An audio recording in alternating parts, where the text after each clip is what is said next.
এই মুহূর্তের আর এই হচ্ছে এখানে রয়েছে আমার বাইক, আর এই হচ্ছে শোভনের বাইক। আচ্ছা মানে এত অদ্ভুত এক্সপিরিয়েন্স, বাজে এক্সপিরিয়েন্স আমার জীবনে কোনোদিন হয়নি। বাজে কেন? কোনো এক্সপিরিয়েন্সই বাজে নয়, সব এক্সপিরিয়েন্স ভালো। আরে সব এক্সপিরিয়েন্স মানেই তো কিছু নতুন। হ্যাঁ সেটা ঠিক, অবশ্য সেদিক দিয়ে দেখতে গেলে ঠিকই, কিন্তু আর নয়, আর নয়।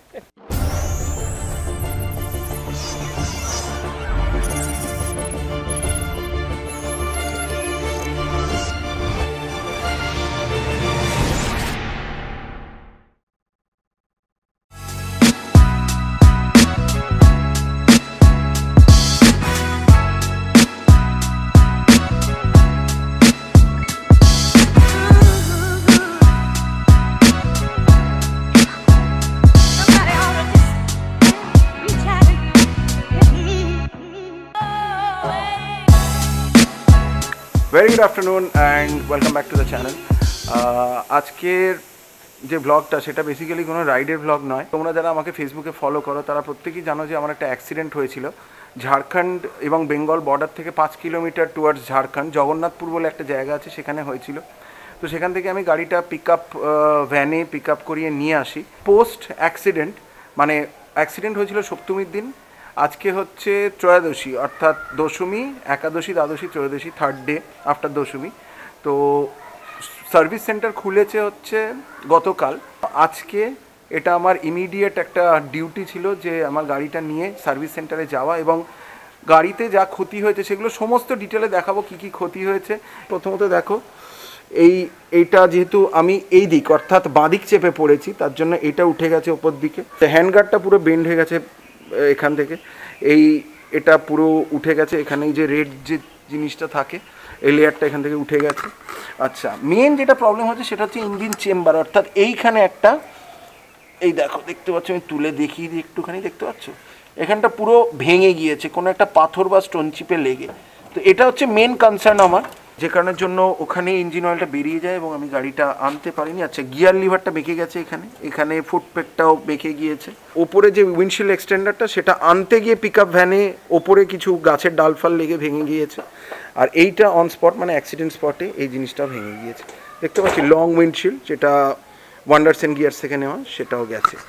সুতরাং এত কিছু প্রবলেম হয়েছে।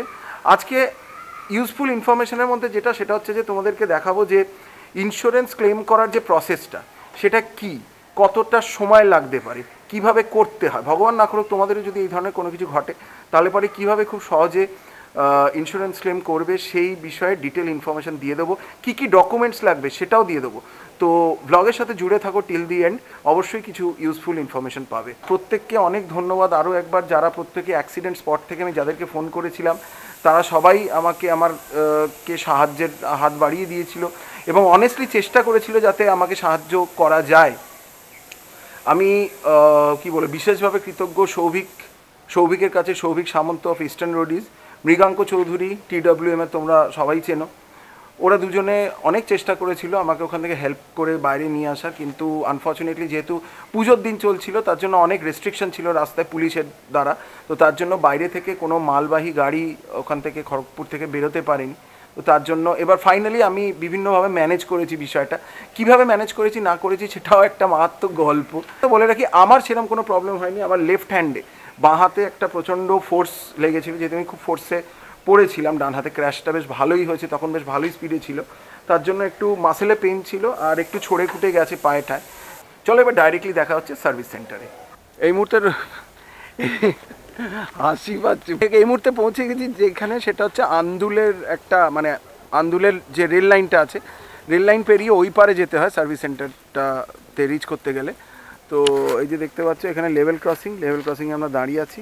এই হচ্ছে এখানে রয়েছে আমার বাইক, আর এই হচ্ছে শোভনের বাইক। আচ্ছা মানে এত অদ্ভুত এক্সপিরিয়েন্স, বাজে এক্সপিরিয়েন্স আমার জীবনে কোনোদিন হয়নি। বাজে কেন? কোনো এক্সপিরিয়েন্সই বাজে নয়, সব এক্সপিরিয়েন্স ভালো। আরে সব এক্সপিরিয়েন্স মানেই তো কিছু নতুন। সেদিক দিয়ে দেখতে গেলে ঠিকই, কিন্তু নয়।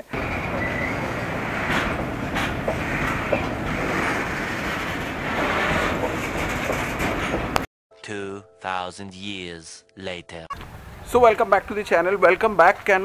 কারণ হচ্ছে যে এর আগের যে পার্টটা তোমরা দেখলে সেই ব্যাপারগুলো হয়েছে 28 তারিখে, মানে লাস্ট মাসের 28 তারিখে, আর আজকে হচ্ছে 5th নভেম্বর, 5ই নভেম্বর। তো মাঝখানে অনেকগুলো দিন চলে গেছে, কারণ হচ্ছে যে এখানে একটা প্রসেস রয়েছে হিরোর, যেটা হচ্ছে যে সার্ভিস সেন্টারে যে স্পেয়ার পার্টসগুলোকে অর্ডার করা হবে সেই স্পেয়ার পার্টসগুলো আসবে হচ্ছে মাসের প্রথমে। অর্থাৎ অর্ডার যদিও আগে দেওয়া হয়েছিল অ্যাজ পার দি রিকোয়ারমেন্ট, কিন্তু সেটা আস্তে আস্তে একটু সময় লেগেছে মানে মাঝখানের এই দিনগুলো পেরিয়ে গেছে। ঠিক আছে, তো গতকালকে আমাকে ইনফর্ম করা হয়েছে সমস্ত স্পেয়ার পার্টস যা যা কিছু লাগার সেগুলো এসে গেছে, সমস্ত অর্ডার টোটালি। তো আজকে আমার গাড়িটা ফিটিং হবে এবং ডিটেলে আমি দেখাবো যে যে স্পেয়ার পার্টসগুলো চেঞ্জ হয়েছে, কীরকম কী কস্টিং, ইন্স্যুরেন্সে কত পেলাম। ও বাবা, এই বাতের তেল। তো রিধি হিরোতে মোটামুটি পৌঁছে গেছি, দেখা যাক ভেতরে গিয়ে কথা বলি।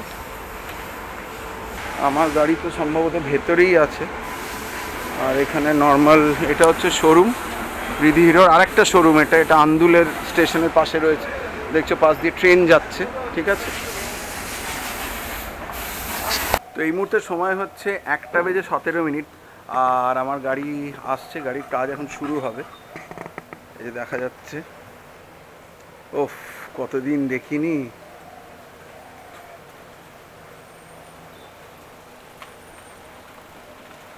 এই দাদা এখন নিয়ে যাচ্ছে, এখন এই গাড়ির যা যা কিছু ড্যামেজ হয়েছে, যা কিছু হয়েছে তার সমস্ত কিছু কাজ হবে।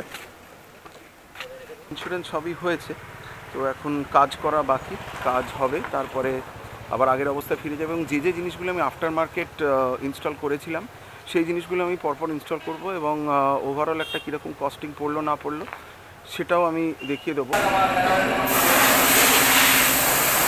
প্রচুর সাউন্ড আসছে, এক্সটার্নাল প্রচুর সাউন্ড আসছে, তার জন্য হয়তো কথাটা ঠিক করে শোনা যাবে না।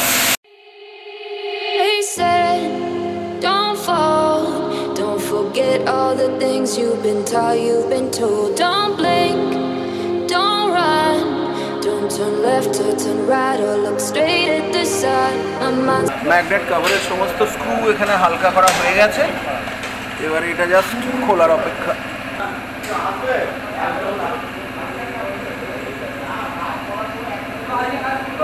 খুব একটা বেশি ক্ষতি কিছু হয়নি ভেতরে। তো এটা হচ্ছে আর্মেচার, তাই তো আর্মেচারটা রয়েছে। Don't blink, don't run, don't turn left or turn right or look straight at the sun. My mind's going in circles, I'm trying. আমরা এখন লাঞ্চ করলাম, আর এখন সময় হচ্ছে মোটামুটি, দেখা যাক, আমি জানি না এখানে দেখা যাবে কি না, জানি না দেখতে পাচ্ছ কিনা, 2:41। আমরা লাঞ্চ করলাম, ভেতরেও যারা টেকনিশিয়ানস রয়েছে ওনারাও লাঞ্চ করছেন। তারপরে একটুখানি হাঁটাহাঁটি করছি, সুন্দর আশেপাশে পরিবেশ। একটা ছোট প্রবলেম হয়েছে, অ্যাকচুয়ালি আমার যে ম্যাগনেট কাভারটা এসছি মানে ইঞ্জিনের লেফট সাইডে, সেটা instead of silver colour black colour এসে গেছে। তো একটা সাইডে সিলভার, একটা সাইডে ব্ল্যাক, সেটা একদম ম্যাচ করছে না। তো ওনাদের সাথে কথা হয়েছে, ওনারা বলে হ্যাঁ কোনোভাবে হয়তো একটু মিস্টেক হয়ে গেছে, তো কোনো প্রবলেম নেই। ওনারা অলরেডি যে সিলভার পার্টসটা সেটার মালদার কোনো একটা স্টোরে আছে, ওনারা অলরেডি অর্ডার দিয়ে দিয়েছেন, তো 7-8 দিনের মধ্যে ওটাও চলে আসবে। তো উনি বললেন যে ওটা আসার পরে এটাকে খুলে ওইটাকে আবার ইনস্টল করে দেওয়া যাবে, অসুবিধা নেই। হিরোর after sales service is absolutely nice, আমি আবারও বলবো। 1 hour later. কাজ আবার শুরু হয়ে গেছে। এই মুহূর্তে যে কাজটা চলছে সেটা হচ্ছে হ্যান্ডেলবার চেঞ্জ করার জন্য, কারণ হ্যান্ডেলবারের এই সাইডটা পুরো টেরা হয়ে গেছিলো, তো এটাকে টেরা মানে বেঁকে গিয়েছিল, তো ওটাকে এবার চেঞ্জ করা হবে। কিন্তু এই মুহূর্তে আমি এটা লাগাতে পারবো না, তার কারণ হচ্ছে এখানে একটা মডিফাই করে একটা নাট বিল্ডিং করা হয়েছিল, তো নাট বিল্ডিংটা আমাকে আবার করতে হবে ওয়েলিংটন থেকে।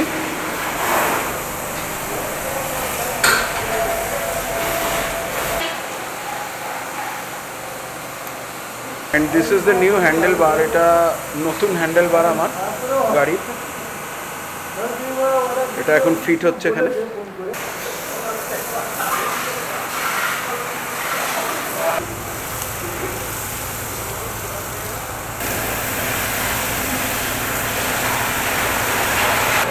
দীর্ঘ 10 থেকে 12 দিন পরে স্টার্ট করতে চলেছি। পুরো ড্যামেজ হয়ে যায়, ইঞ্জিন অয়েল ড্রেন হয়ে যাওয়ার পরে আবার নতুন করে ইঞ্জিন অয়েল দিয়ে সব কিছু রিপেয়ার করে স্টার্ট করছি। মোমেন্ট অফ ট্রুথ, আরেকটা moment of truth. Ready 1 2 3 and go জয়ের তারা চলো অ্যাকশন স্টার্ট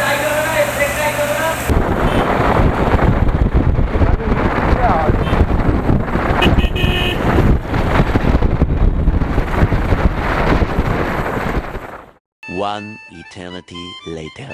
হ্যাঁ অ্যাবসলিউটলি কারেক্ট 1 ইটারনিটি লেটার না হলেও এটা অলমোস্ট অনেকটা দিনই মাঝখানে কেটে গেছে today is 6th of December and right now the time is 12:25 12:25 তো মাঝখানে অনেকগুলো দিন চলে গেছে বিভিন্ন কারণের জন্য বিভিন্ন অন্যান্য এনগেজমেন্টের জন্য আমি ব্লগটাকে কমপ্লিট করতে পারিনি সরি ফর দ্যাট মাঝখানে এতদিন চলে গেল বাট এর মাঝখানে বেশ কিছু রাইডও করেছি সেটা হয়তো তোমরা যারা আমাকে ফেসবুকে ফলো করো তারা প্রত্যেকে দেখেছো কিন্তু সেগুলো কোনো ব্লগ আমি বানাতে পারিনি আনফর্চুনেটলি কারণ due to some technical error seriously I am telling you কারণ কী বলতো আমার যে অ্যাকশন ক্যামেরাটা ইউজ করি সেটাতে বিভিন্ন ধরনের ইস্যু আসছে কখনো হয়তো কার্ড এরার দেখাচ্ছে কখনো ব্যাটারির কিছু ইস্যু আসছে তবে অবভিয়াসলি এটা কিন্তু গোপ্রোর মতো হ্যাং করে না এসজেকে আমি লেজেন্ড 6 ইউজ করি একটা ডিসেন্ট কোয়ালিটি দেয় বাট বিরাট কিছু হ্যাং কিন্তু কখনো পর্যন্ত করে না ঠিক আছে এখনও পর্যন্ত অ্যাজ অফ নাও কিন্তু বিভিন্ন ইস্যুর কারণে আমি ডিসাইড করলাম কি ঠিক আছে চলো নেক্সট টাইম ব্লগ অ্যাকচুয়ালি কী বলতো তোমরা সকলেই জানো যে আই এম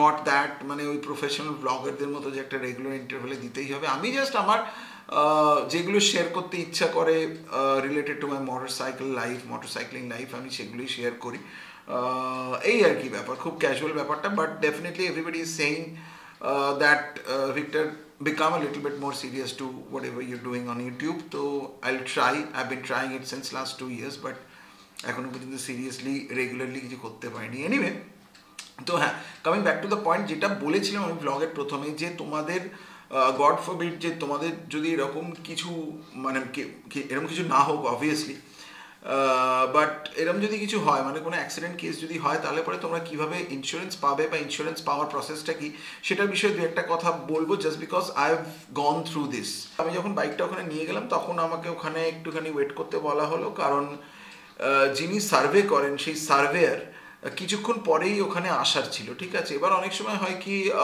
ধরো তোমার বাইকটা দিয়ে দিলে বলো যে আজকে সার্ভেয়ার না কালকে সার্ভেয়ার আসবে এবং তখন সার্ভে হবে এবং সার্ভে করার পরে আপনাকে কল করা হবে এবং কল করে সার্ভেয়ার যে সমস্ত প্রশ্নগুলো আপনাকে করবে আপনি সেগুলো একটু উত্তর দেবেন ঠিক আছে মানে আপনার সাথে এই বিষয়ে অ্যাক্সিডেন্ট বিষয়ে কথা হবে সার্ভেয়ার তো এরকমভাবে আমার সামনে অনেকগুলো হয়েছে যে হয়তো 3-4টে কেস অ্যাক্সিডেন্ট পড়ে আছে সার্ভেয়ার এলো এসে উনি সমস্ত দেখলেন এবং প্রত্যেকের যে কন্ট্যাক্ট নাম্বার দেওয়া আছে সেই কন্ট্যাক্ট নাম্বার আলাদা আলাদা করে ফোন করা হলো এবং ওনারের সাথে কথা বললেন সার্ভেয়ার তো এরকম একটা প্রসেস হয় তো তুমি যদি ফরচুনেট থাকো অনেক সময় যেরকম আমি ছিলাম যে আমি জাস্ট গেলাম বললেন যে আপনি জাস্ট 1 ঘন্টা মতো ওয়েট করুন এক্ষুনি সার্ভেয়ার আসবেন এরকম যদি কোনো টাইম ফ্রেমের মধ্যে বাই চান্স আপনার ম্যাচ করে যায় তাহলে আপনি ফ্রন্ট টু ফ্রন্ট সার্ভেয়ারের সাথে কথা বলে নিতে পারবেন বা ডিটেলে আপনি এক্সপ্লেন করতে পারবেন এক্স্যাক্টলি আপনার সাথে কী হয়েছিল আমি কখনো তোমাদেরকে তুমি বলে অ্যাড্রেস করি কখনো আপনি বলে ফেলছি যাই না বুঝতে পারছি না যাই হোক তো মেন কথাটা হচ্ছে ফার্স্ট থিংস ফার্স্ট